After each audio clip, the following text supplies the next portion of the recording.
Hello, hello. I'm super excited to be back. This is Millionaire brand creation. I am super pumped to have a friend on who is an amazing business mind, someone I am super excited to talk to. I wanted to bring the heat. So, our first guest is Justin. Justin is an amazing person. I've known him now for a couple of months. Justin Thompson, he's a chiropractor. He owns Arizona Pain Relief.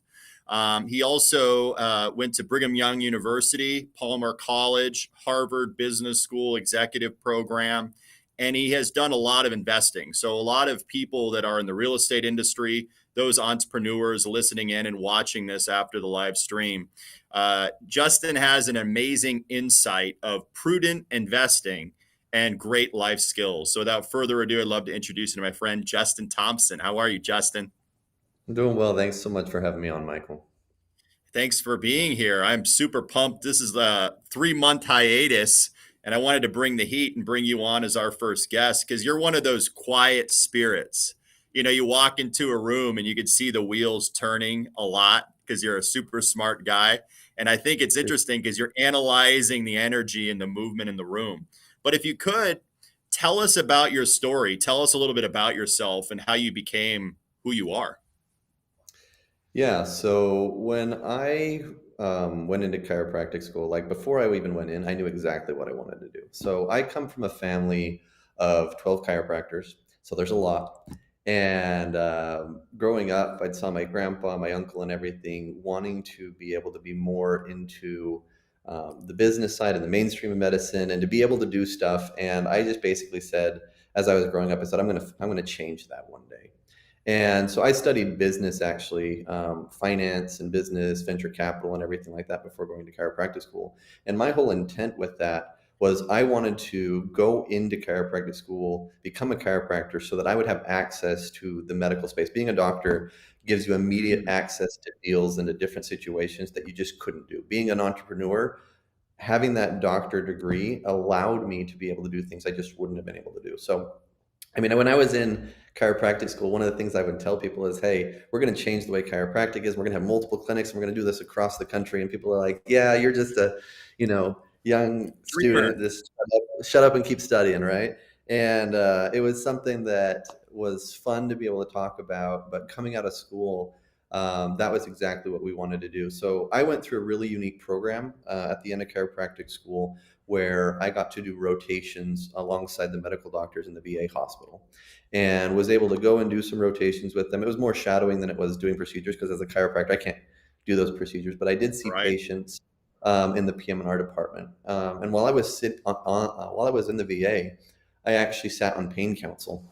And for those that have never been on pain council, it's actually pretty interesting. So you have patients, and unfortunately, in the VA hospital system, there's a lot of people that are on very high dose meds for pain. And we do have an opioid epidemic, over 100,000 people dying every year. And it's always been something that I wanted to have an influence on. So in pain council, you have different doctors that sit around like a big board table. And I remember very specifically one patient that changed my life.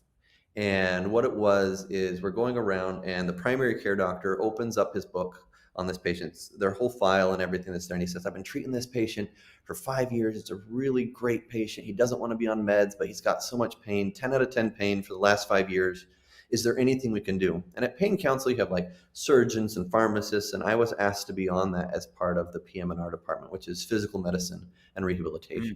So I'm sitting there and listening to this and, wide-eyed right out of school. This is something that's super unique to me. And as we're sitting there, it goes to the surgeon and the surgeon says, hey, he's not a surgical candidate. There's nothing we can do. So it goes to the pharmacist. And this is the first time I'd ever heard anything like this. The pharmacist looks down at his books and goes, if I give him a single extra pill, we're going to kill him. He goes, I've maxed out his liver, maxed out his kidneys. He's on this much Norco and this much fentanyl. There's nothing we can do. And then they looked over at me and they said, so is there anything you can do? And I said, well, I'm not going to kill him, so you might as well send him over. And I worked with him for about a month with other patients. And one of the craziest things is we would meet every month. And I'm sitting down, as a brand new doctor, I hadn't learned to be late yet. And so I was the first doctor there. Everybody else was walking in. And I'm sitting there, the doctor walks in and goes, what did you do? And he points at me and I said, man, I've ruined my career. What did I do now? And he elaborates and said, that patient that I sent over to you, he's at a 4 out of 10 for the first time that I've ever treated him. We got him off the Norcos, off the fentanyl. What did you do? And for me, that was an aha moment of when doctors actually work together and collaborate and put a patient at the center of care, you can make massive differences to patients' lives. Like the reason we have an opioid epidemic is because doctors never talk to each other, right? It was nothing special that I did. It was the fact that we were actually working and collaborating on patients together, and we made a massive impact on that patient's life. So when I went out, having the entrepreneurial mind that I had, I was like, this is exactly how healthcare needs to be. The fragmentation in the healthcare model creates so many problems. And I went and worked for a couple of people. And I remember I had these ideas and I told the owner of the clinic where I was at, and I said, hey, we need to implement this, and we need to do this. And he goes, when you've been in business for 20 years, you can tell me what to do. If you're so interested in this, go do it yourself. And I was like, hey, do it myself. That's a great idea. So I went out and started Arizona Pain Relief. We had one employee and myself when we first started. That was about 7 years How ago. old were you? How old were you at that time? So it was 7 years ago, and I'm 35 now. So I was 28 Wow. when we started the company, right? So at 28, started the company.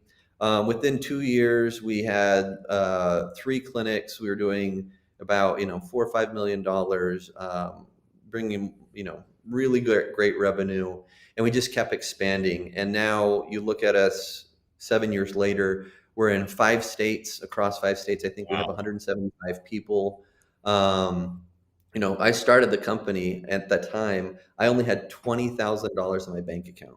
We'd saved up and we'd worked super hard. That's all we had. And so in 7 years, we took it from $20,000 to over $100 million in that time period. And then with that, as we began to be successful and really make an impact and change on people's lives the right way, right? By really getting people off opioids. And that was one of the things for me is I didn't want to just do business. I wanted to do business that was impactful, change people's lives in the right way. And I feel like something we've done. The company actually has multiple brands underneath our company across the country. But that was something that for us was just super important, is getting doctors to talk, putting the patient at the center of care, making sure that we were treating the root cause rather than the symptoms. And that really became my philosophy for a lot of investing as well. As I said, I don't want to invest in companies. I don't want to invest in companies that just treat like symptoms. I want to make sure that they're actually fixing a real problem and that they're fixing the root cause. And I've invested in a lot of great companies. Having the venture capital education and some of that background as well, I've been able to invest in some really, really cool companies. We've done 2 going on 3 of the companies. I think it might be 3 now. 3 of the companies I've invested in are unicorns now. So they've crossed the $1 billion mark. And there's 2 more that I've invested in that probably will cross the $1 billion mark in the next year or 2. So it's been super fun to be on that side of it as well. Quick question, Justin. So a lot of people listening in obviously are in the real estate space or entrepreneurs, etc. Take us back as a young kid that made you think the way that you think. Because I mean, you're so strategic in your thought process and so rational. How did you think like this as such a young child? What was it in you innately that was different than most? Well, that's a great question. I have to think about that. But I do know one thing that really set a lot of stuff apart was I never worked for money. So growing up, I worked. My dad was a developer, construction, actually we have that in common, but construction and development and stuff like that. And one of the things that he would have me do is as soon as, when I was 8 years old, I was out on the job sites picking up nails. My dad would pay me a penny for every nail I'd pick up off a job site, and or rocks, a penny per rock to clear up rock and stuff like that. But what happened is early on in my life, all of my friends when I was growing up had BMX bikes, right? And I remember so badly wanting a BMX bike like that. And so I was mowing lawns and I was cleaning up construction sites and I was just doing anything that I could do. And at that time I was working for money, right? It was like, I need to earn up this money so I could have this thing. And I Yep. remember this doesn't, some people like this story, but I'll tell it regardless. So I remember earning up enough money to go and buy this bike, and went to go buy the bike. And I was like, this was my dream bike. I wanted this. All my friends had this bike. So I went and looked at it. I rode it around, and I'm super young at this time. I don't remember exactly age 10 or 12, somewhere around there. And my parents go, okay, now you've seen the bike. Do you really want it? And I was like, yeah, I want it. Mhm. They're like, well, think about this. You've got school coming up. You've got like all of these things. Like, is a bike really what you want to spend your money on? Mm. And I was like, yeah, I do. And they're like, and we had this talk. And over time, as we're talking about this, it's like, fine, I'm not going to buy the bike because there's things that I want more than this instant gratification. Right. And that for me was a huge shift, because at that point in time, I stopped working for things, right, and started Mm. working for goals instead. Right. And so it was like, I have these goals that I wanted to do even at a young age of going to school. And my parents are very well to do, but they said, as soon as you leave the house, you're 100% on your own. And I mean, Wow. I went to undergrad at 17, and it was 100%. You pay for your school, you pay for your housing. And so growing up, not like learning to work for goals rather than for money, I had this thing that was instilled in me from a young age that said, do not go into debt. Now, there's proper uses of debt, but that was one of the things they said, is just don't go into debt. And now I understand how to use debt in a different way. But at the time, that was instilled in me. And I was able to graduate undergrad, pay for everything, and not have any debt at all. I was completely debt free at the Wow. end of it. But the only reason I learned to do that was because, like, going into it, I said, I need to find a job that will allow me to make enough money to pay for undergrad and school and housing and food and everything. And so I actually got into door-to-door sales. And it was the Ah, I only love job the summer that would pay enough. And they're like, yeah, you can make like 20, $30,000 in a summer. And I was like, I can do that. So I got every yeah. single book I could find, learned how to sell. And I will say, one of the best tools you will ever learn, no matter, like, I'm a doctor, right? I'm a chiropractor, but one of the best skills you will ever learn is how to sell, right? Because all sales is properly learning to, one, understand the person in front of you, and two, how to Yep. communicate in a way that allows them to get what they need. And if you can learn that Mm. skill set, you'll be successful in any industry, in any business that you could possibly do. And that's one of the things for realtors that I think are amazing, is you are able to develop this skill set in a way that's so different. Like, you're selling, but I feel like the best realtors I've worked with, they never are selling, they're facilitators. They're, hey, what do you want? Let Mm. me understand. Let me help you to get what you want. And like really good salespeople, that's exactly what you do. And as a doctor, that's what we do. People come with a problem, and our job is to say, let me facilitate and help you to get what you want, which is your life back, to get to do the things that you love. And so, while sales, a lot of people look at as a dirty word, I actually think it is the most valuable skill set you can ever develop. I love that. Yeah, it's so true. Okay, so you're a smart guy. You learn how to pay for your undergrad. Now, what gave you the tenacity and the thought process to be like, I want to become a doctor, obviously, because your dad was a doctor and your whole family was, right? My dad wasn't a doctor. So, of the 12 chiropractors, that's all cousins, He uncles, was the and only grandpas. one. So, but you wanted to be a businessman first and foremost. So, what Yep. gave you that permission to say, okay, I'm not only going to be a young multimillionaire and create something that most people haven't thought about, but what were your steps in order to do so? Because I think a lot of people listening in, some are very successful, others may be at the in a career where they're looking for a resurgence, so to speak. What would you recommend that they do if they're at that in time? What was it that you did?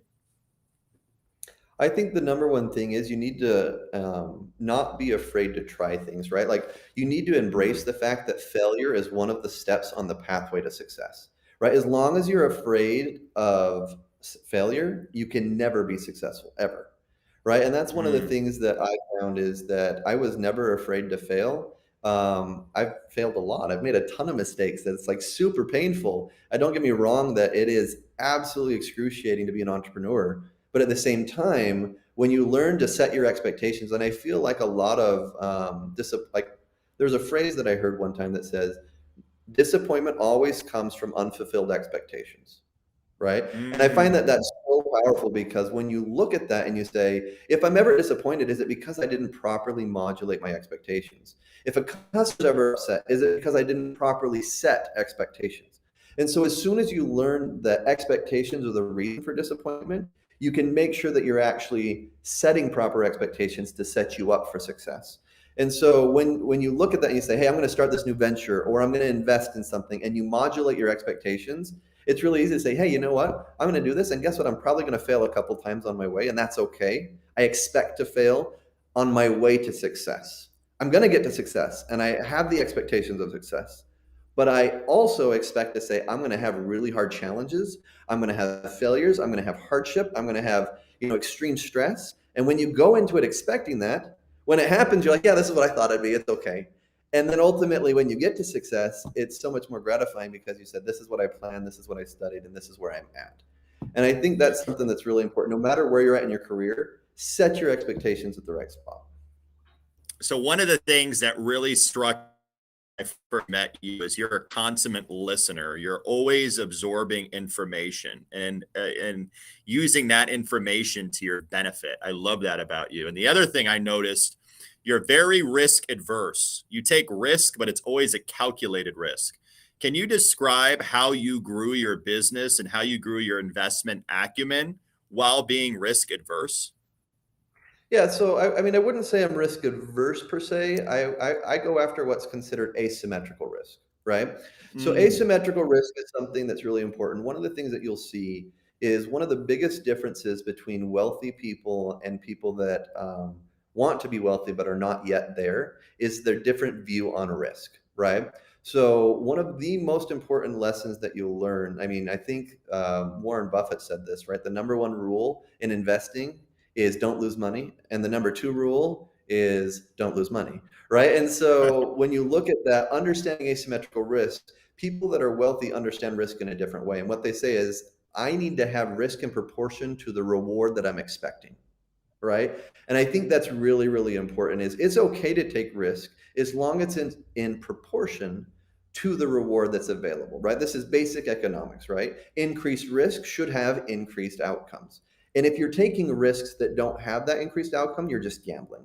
And you really need to differentiate. Like I had a lot of friends that were investing in a lot of different deals. I'll give you an example. So I invest in a lot of different types of venture deals. And my three areas are real estate, medical, obviously, and tech. That's all I do is those three areas because that's what I understand the most. That's what I read about. That's where I live.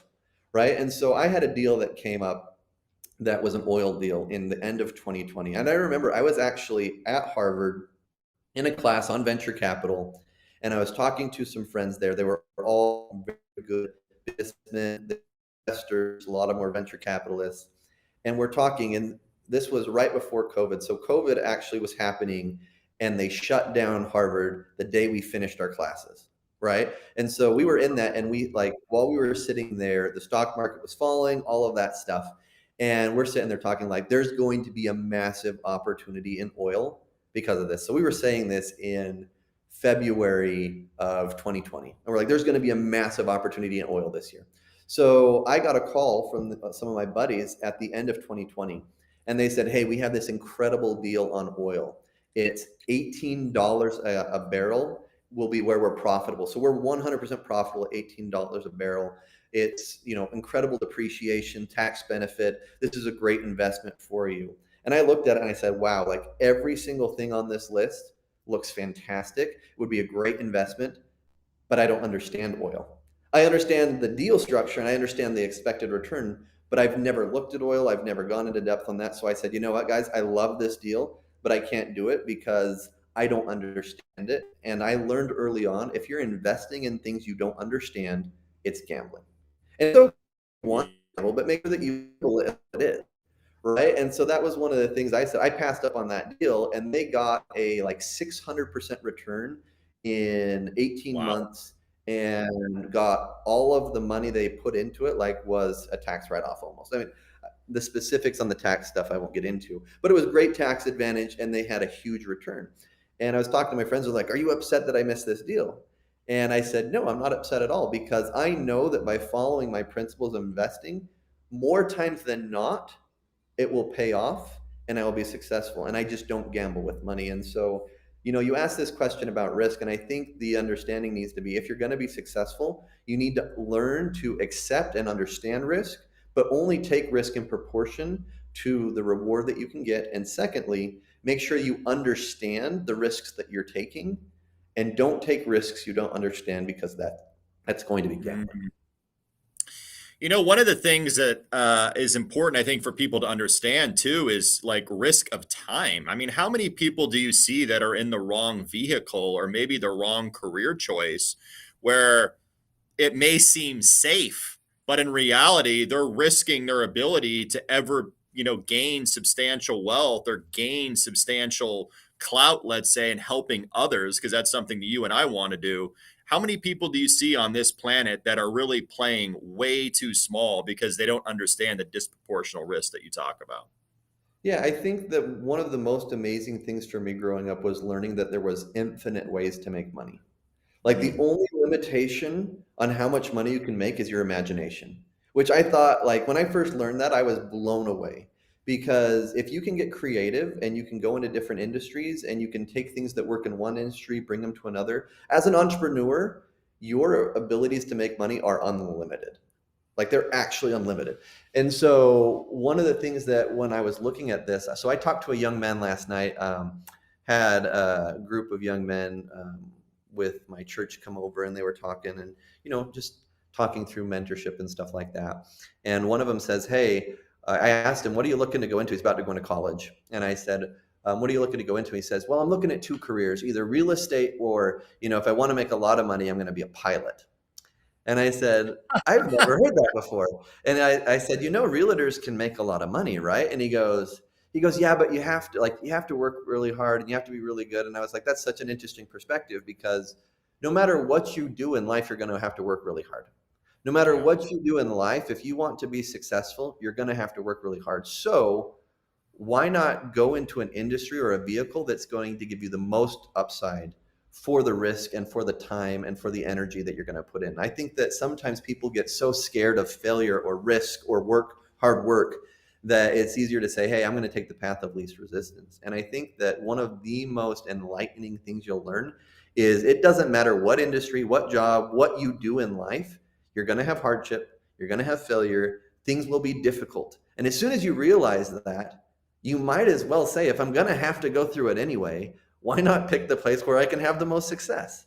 And I think that's really freeing and empowering, when you realize that, again, set your expectations like we talked about. If the expectation is it's going to be hard, you might as well do what you love and do something that you feel is like going to be very rewarding for you. How do you cope and deal with failure, Justin? Yeah, that's Because you're such such a a winner in a lot of ways. I mean, I'm mind boggling because you're only a couple of years older than me, and what you have achieved, I don't think people like grasp. Like having that many employees, having gone to Harvard Business Executive Program, having invested in 3 unicorns. I mean, I feel like I'm a tortoise compared to you. In a lot of ways, what I always say is success is really decided on the battlegrounds of failure. Meaning how you cope with failure, how you cope with uncertainty is exactly the type of person that has the aptitude and the ability to go to the next level. So that's why I asked that question, because you must have something ingrained in you that can deal with loss. How do you deal with it? you know um, that is a great question, and I think that nobody can really give you an answer that makes failure easier. The Mm, only thing that I can say is, if you, like I said, if you manage your expectations around it, knowing that it's going to be excruciatingly hard, if it's easier, then great, right? But if right. it's excruciatingly hard and you set your expectations there, then again, it's just what you expected. And I think that one of the hardest things is that I don't know if you've ever done this, like if you go to work out or if you're on a treadmill and you say, you're running on a treadmill and you're like, look, I'm going to run until I get to that 6-minute mark. And that 6-minute mark, I'm going to be done. Right. For me, like I get to that 6-minute mark and I always say like I have like at that point in time, like I got to go 15 seconds or 30 seconds longer just because I have to supersede that. But the thing is like when you set that mark, it becomes exponentially harder to keep going once you said, I'm only going to go this far. So I think, if I could give any advice to people, it's a matter of saying, don't ever limit yourself in that way. Don't say, I'm only going to try this for a week. I'm only going to do this for a month. Instead, if you really want something, say, I'm going to do it until I succeed. Right. And so instead of the end point being a nebulous point that you just made up, make the end point success.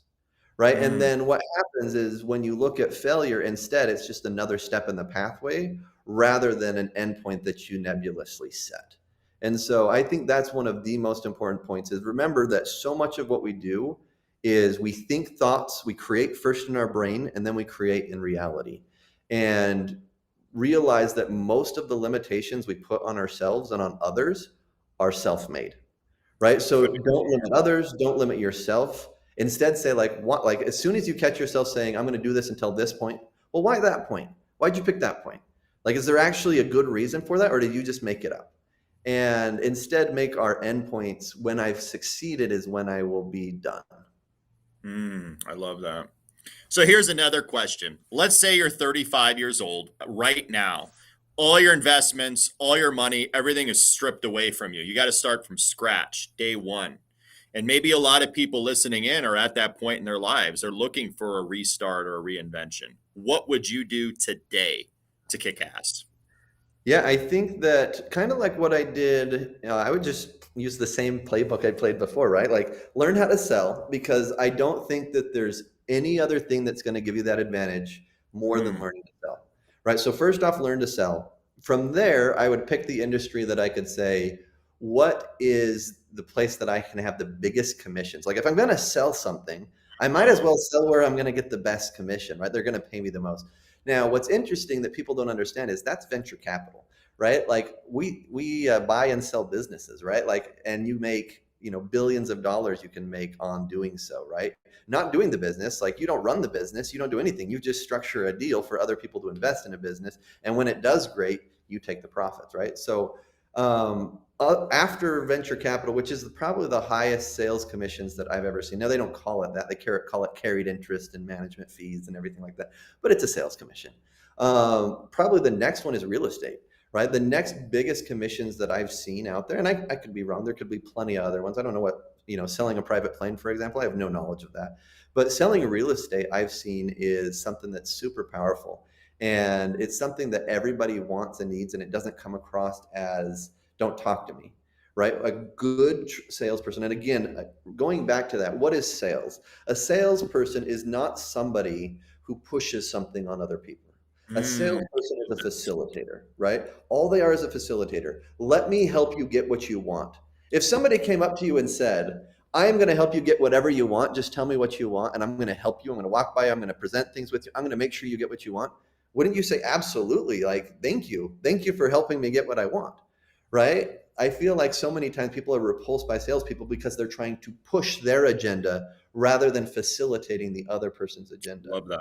Right. And so that's what I would do is then after I started making commissions, I would take any money that I could. I would live off the bare minimum, take any money I could and start to create passive income.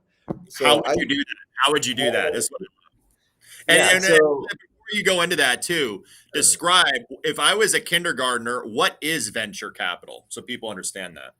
Yeah, so venture capital, private equity, it's a very broad thing. A lot of people don't know about it. So one thing I would say is if you do want to learn more about that, the best resource probably, Harvard teaches a class on foundations of private equity and venture capital. It's kind of hard to get into, but a great resource. Look it up on Harvard Business School's executive education program. So I would say first off, if that's something interesting in you, fantastic. Go learn about it. There's great resources there, but make sure that you're learning about it from the best. And that's why I recommend Harvard for that. So first off, venture capital is in a very simplified structure. You're raising money from a group of people that want to have some of the highest returns possible. So you can do this in an SPE, an SPV, or a fund. So an SPE or an SPV is a special purpose vehicle or a fund, and they'll raise money. So I go to you, Michael, and I go to, our group of friends, and I say, hey, let's put money together as a fund, and we're going to buy this huge apartment building. You can do it as a real estate fund. Grant Cardone does that. He's doing a type of venture capital in real estate, or you can do this to buy businesses. And so I get everybody together and I say, look, we're going to buy this project. It can be a business, it can be anything. And we expect the returns to be here, and there's a whole business pro forma that you write out for it. And you have these investors that say, yeah, I want to be a part of that. And so the person that puts the deal together is usually what's called the general partner. All of the people that invest are going to be considered limited partners. And the pretty basic structure, most people have heard of this. If you watch Billions, which I've never seen, but I've heard a lot about, there's a thing that they say it's 2 and 20, right? And that is pretty standard in venture capital. Is they're going to have a 2% management fee and then a 20% carried interest. So what that means is, let's say we buy something for $100 million, and that business in 2 years sells to another fund or another company that comes in and buys it, and it sells for $200 million. Okay. Well, I would have gotten 2% as a management fee. So 2% of the 100 million, I would have gotten paid to me for putting the deal together, for managing the deal and everything like that. So I would have gotten $2 million there. And then when it sells for $200 million, I would have taken 20% of the increase. So I would have made $20 million. So in that situation, I would have made $2 million over 2 years, so $4 million plus $20 million for putting the deal together. I just made $24 million for structuring that deal and making it. But all of my investors made 180%. They got 100% plus 80, so $180 million back to them. So they're super happy. 2 years and they almost doubled their money. But without using my capital, I was able to get 24 million in 2 years off of that. So that's an example of how venture capital works on a very simplified structure. Now, the thing is it's not happening at that scale. Typically, it's happening in the billions of dollars and stuff like that you're doing these deals, and you do them as a fund. One of my good friends has a fund, and they deployed 300 million over the last year. Incredible fund. They do a lot of different SPVs. And it's just a way to where you're facilitating, just like we talked about, you're facilitating people that want to invest in really good, high quality companies with good, high quality companies that need investments. And then you sitting in the middle are able to, by facilitating that, have incredible returns. So that's venture capital. You can be a venture capital as an investor. You can be it as a general partner who organizes and structures, and you can participate in venture capital as a business owner who's trying to grow their company by taking venture capital on as funds to grow your business. I love that. That was a great definition. And so the second part of the question, which is, okay, what would you do now? So is this the part where I have excess capital? What would I do with it? No, this is the part of you reinvented yourself. You took all your money was stripped from you. Yep. You're gonna go into venture capital or real estate is basically what you said. And then what are you gonna do after that? Yeah, so I would start investing in things that bring on passive income, right? And so one of the most amazing things, active income that you work for, is really people are paying you for your knowledge, which is something that's really important to realize. And time, right? So one of the problems I have is people say time is money, and that's just not true. If it was true, I'd like to buy some time, right? Like, right, I have plenty of money, let me buy some time. Like, you can't do it. So time isn't money, right? But it's potential, right? And that's one of the things that's really important. It's the potential for income. Now, money can be made immediately without the use of time. And I think one of the best definitions of this is arbitrage. And for those people that aren't familiar with arbitrage, a great example of this is like Warren Buffett. Okay, so Warren Buffett likes to buy companies at 5 times profit, right? And what that means, if a company's EBITDA, or just their profit to simplify this, is $1 million, he would buy them at $5 million. Right? That's where he likes to buy them, is 5 times profit.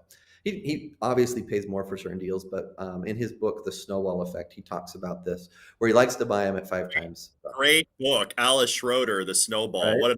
That's one of my favorite books. Funny you That's a mentioned good that. one. And so that 5 times profit, you look at that and you say, okay, well, at the time, at least in this book, that was really interesting. Berkshire Hathaway was trading at 27 times profit. So you think about this for a moment, and this is how money's created instantly. Is if he buys a company for 5 million that's doing $1 million in profit, it becomes part of Berkshire Hathaway, which means that immediately that $1 million of profit contributes to Berkshire Hathaway's profit and loss balance sheet and everything like that, which means that million now trades at 27 million instead of 5. So he creates $22 million immediately by buying something. And so this is a perfect example of arbitrage. The arbitrage is the difference between your multiple and their multiple.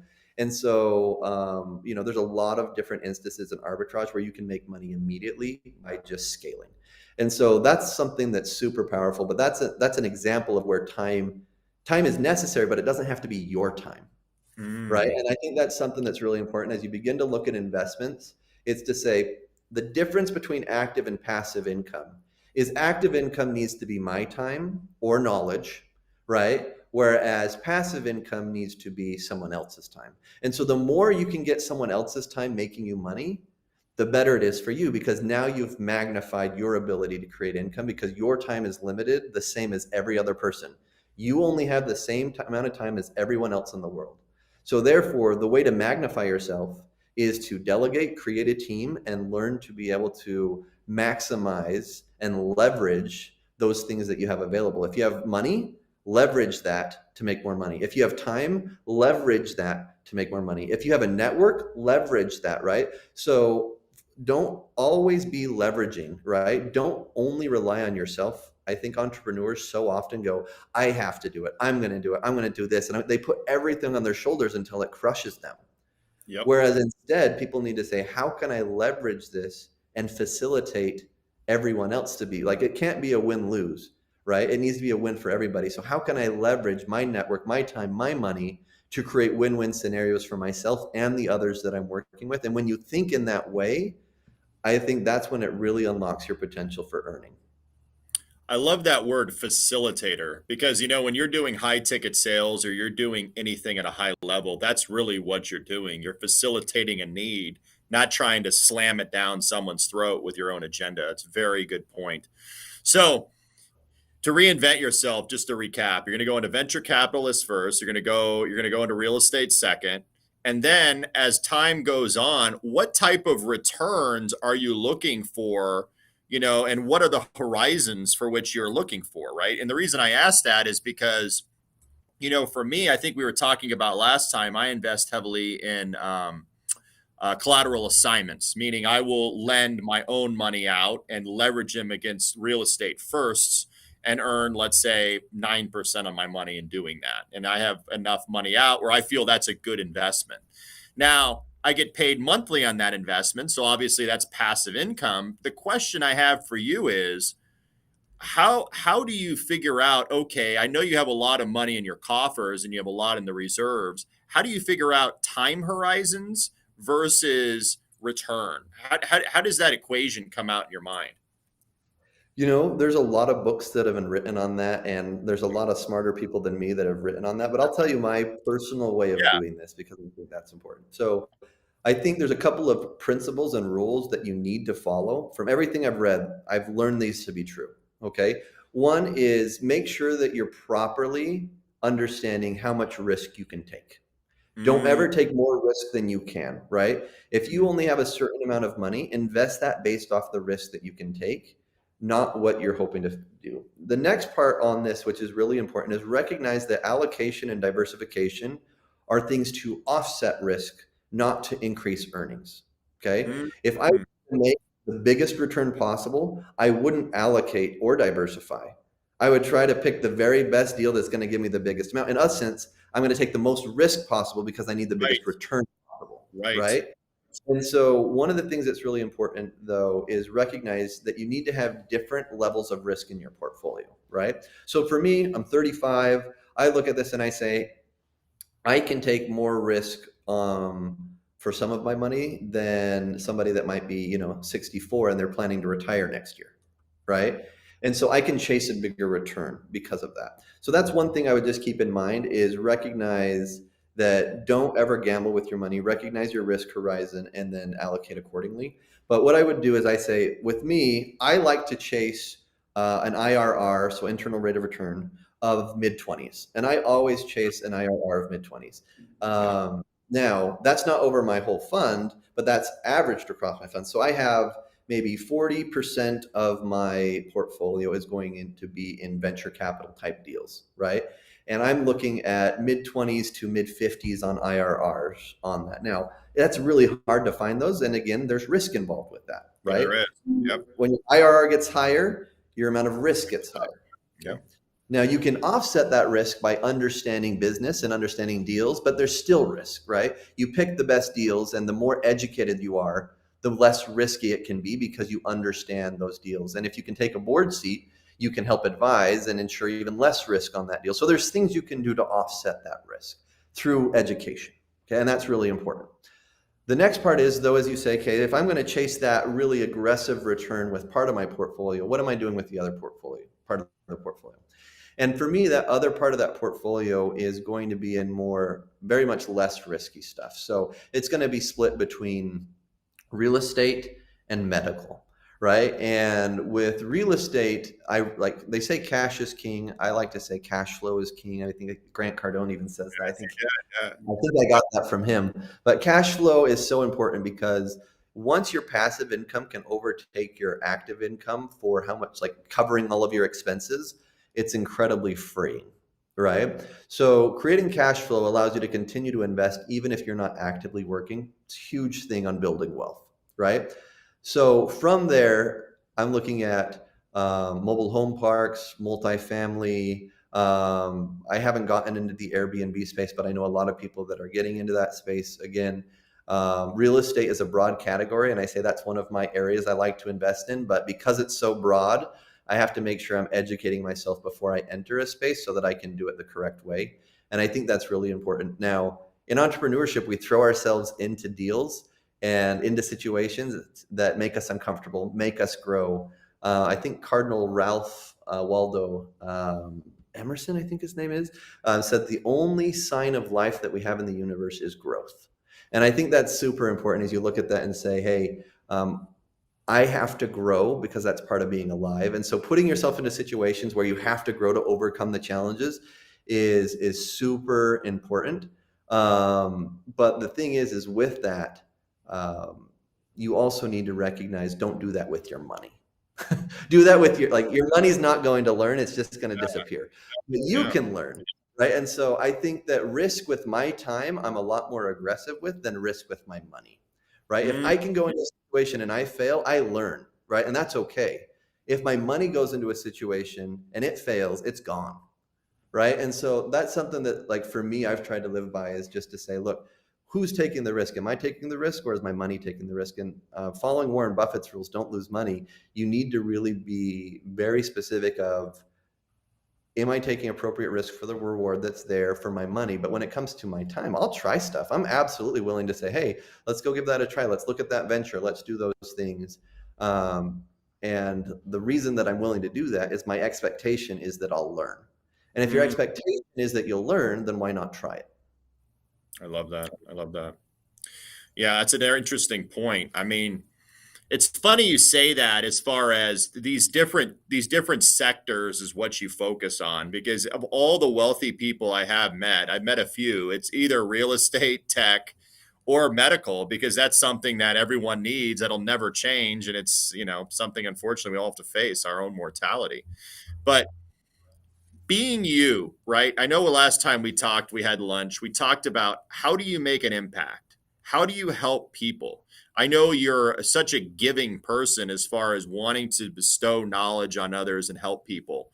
What do you think that you're put on this earth to do as a human being? What do you think your gifts are pushing you into doing? Yeah, so I've definitely thought about that a lot. I think that if you haven't thought about what makes you passionate and what gives you purpose, then you're missing out on life.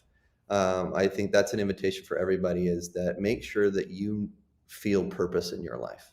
If you want fulfillment, if you want happiness, it's one of the most important things you can do. So it's definitely something that I've put into thought. And if you look at entrepreneurship and you look at medical, right, as a chiropractor, and you look at those things, one of my favorite things is to solve problems for people. right? Mm. That is what entrepreneurs do, is they solve problems for people. But that's also what I do as a doctor, is people come to me with their issues and their problems, and I try to solve them for them, right?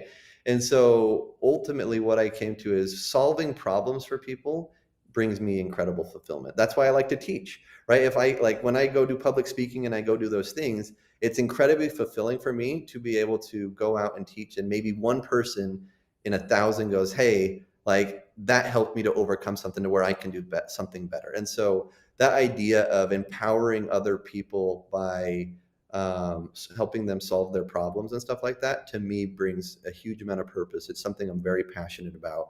And I mean, I see friends and family, but I haven't seen patients in 6 years. But it's something I still do for friends and family because I love being able to help them in that way. But one of the things for me that was something I had to overcome is I said, I can be a doctor and I can help patients, and I'm going to help, a certain amount of people that walk in my door every day.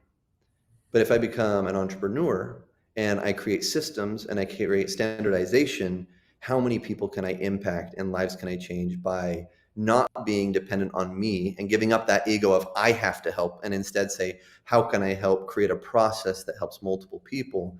And then you take that to the next level and you go to, okay, public speaking and being able to help other entrepreneurs to then help and create ideas that help even more. And so for me, it became about impact. And the reason that I stopped seeing patients on a regular basis is I realized my impact could be much bigger if I stopped being so egotistical about I have to be the one helping, and instead say, let me help facilitate other people to help, and create a system around that. And I think that that's something that I've seen you do, as well as like Brian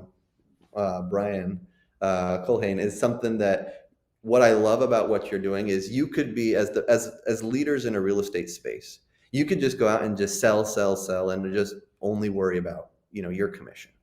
But instead, you're looking at this and you're saying, how can I help others on my team to be better, even better than me, right? My job as a leader is to make people the best they can be. And in some cases, that's going to be a lot better than me. And that's okay.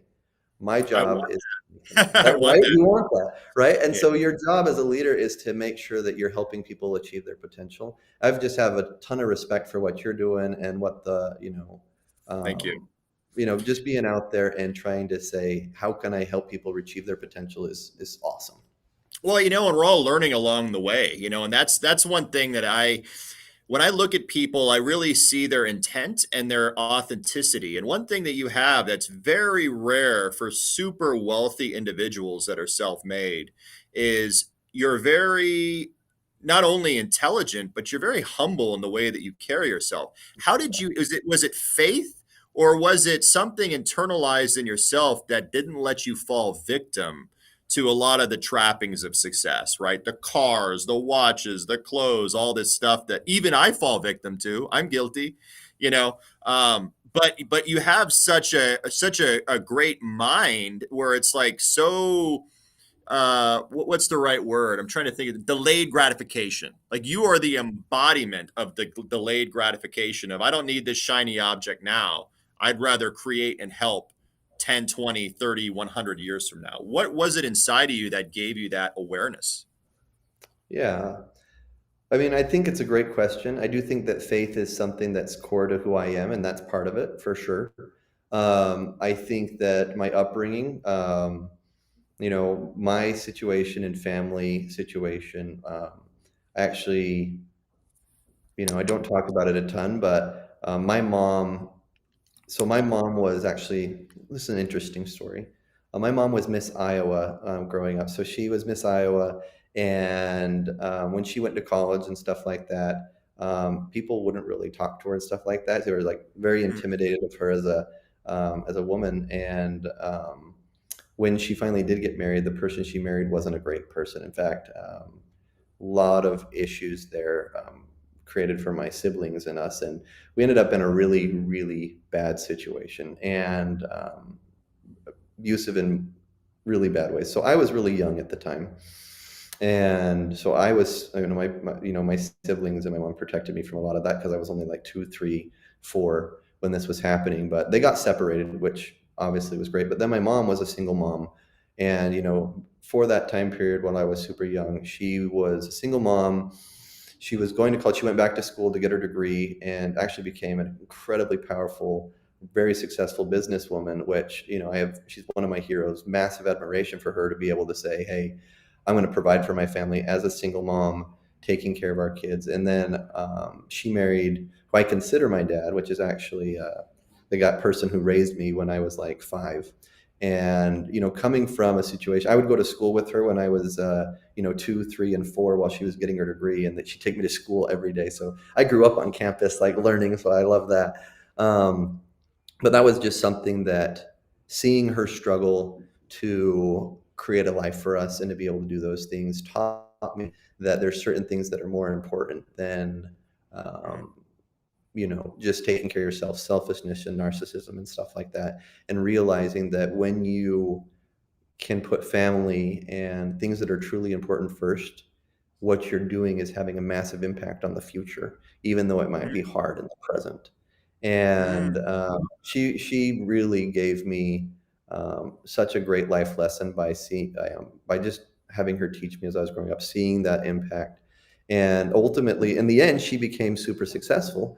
But I saw through life that took a long time, and I saw her go through that, and I think that taught me a lot of stuff of, hey, like I saw poverty to success. I saw the journey at growing up and realized that that's something that I needed to go through. And so when I went out on my own, that was something I had the expectation of doing. And I think that really helped me to say, hey, just because you get money, you have a income, you make money, realize that the key is to create a better life for you in the future, not in the present. And delayed gratification is, you know, that on the head. It's something so important. Anybody that is wealthy, anyone that's successful, I feel like has learned to delay gratification to some degree or another.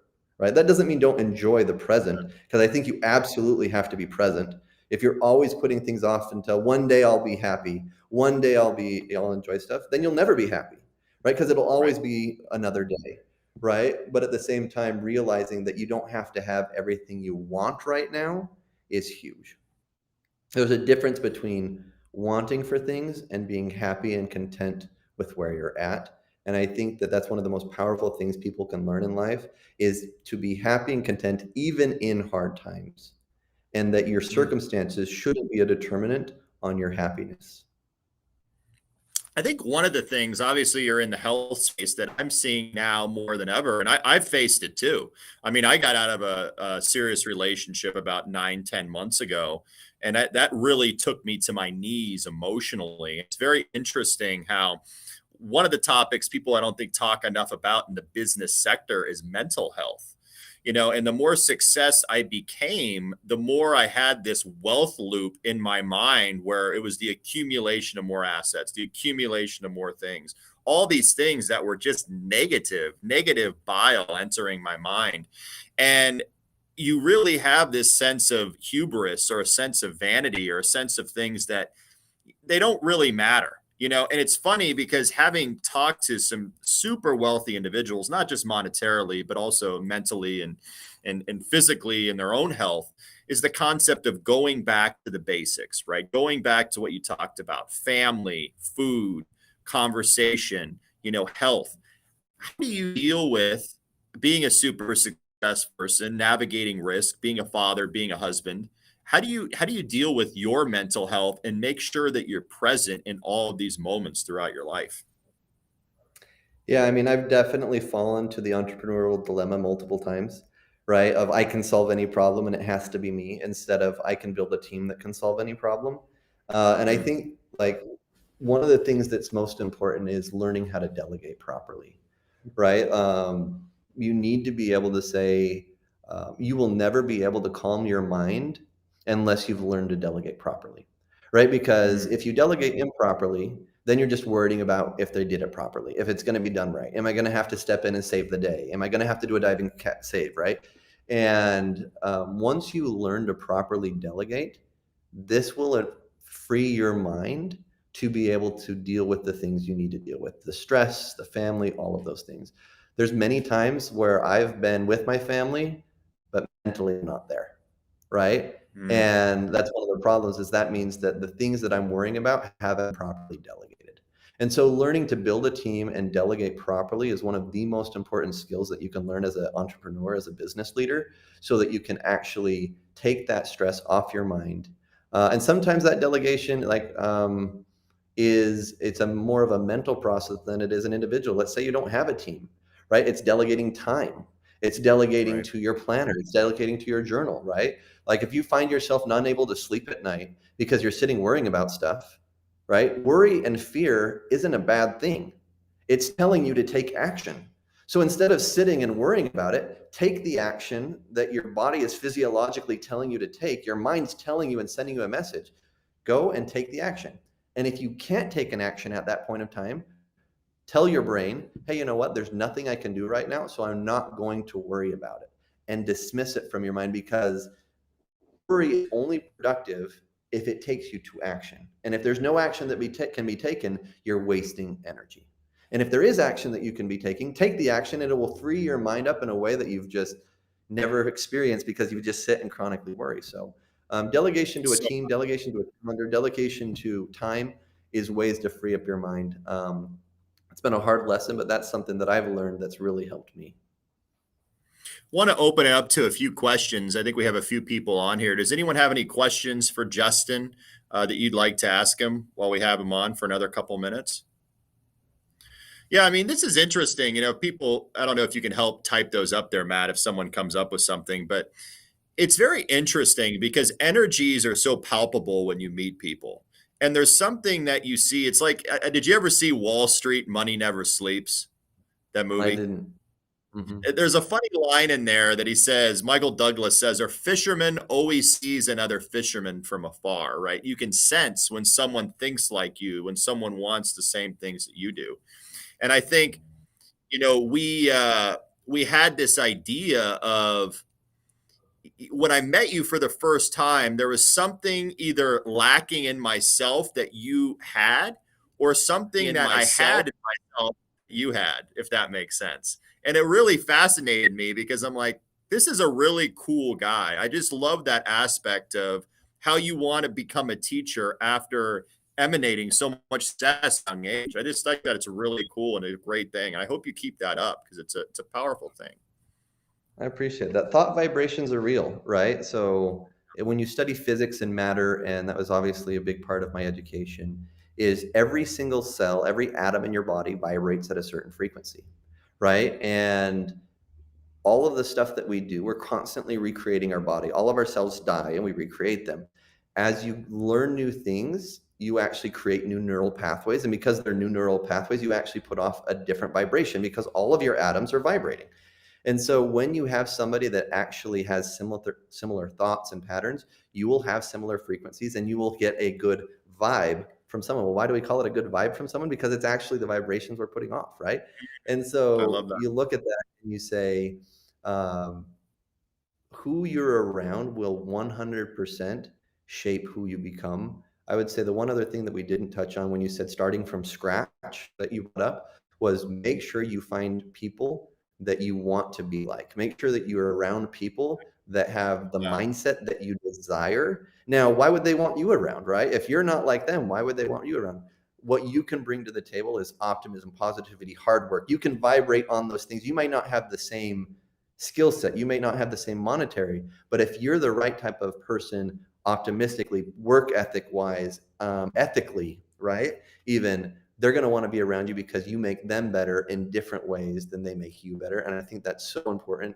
Get yourself around people that lift you up, and anybody that tears you down. If you walk away from somebody feeling drained, don't spend time with that person. It's pulling you back. It's dragging you down. Now, that's different from I'm in a relationship and relationships are hard and we have to make sure we love each other and keep going. Like that's different. Like you're going to have those situations.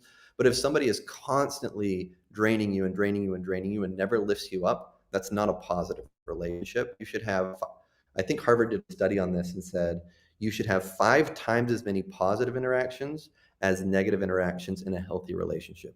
That tells us two things. Mhm. One, it's okay to have negative interactions in a relationship. It's okay to have those. That doesn't mean it's a bad relationship, but it should be proportionately more positive than negative, or else it becomes unhealthy.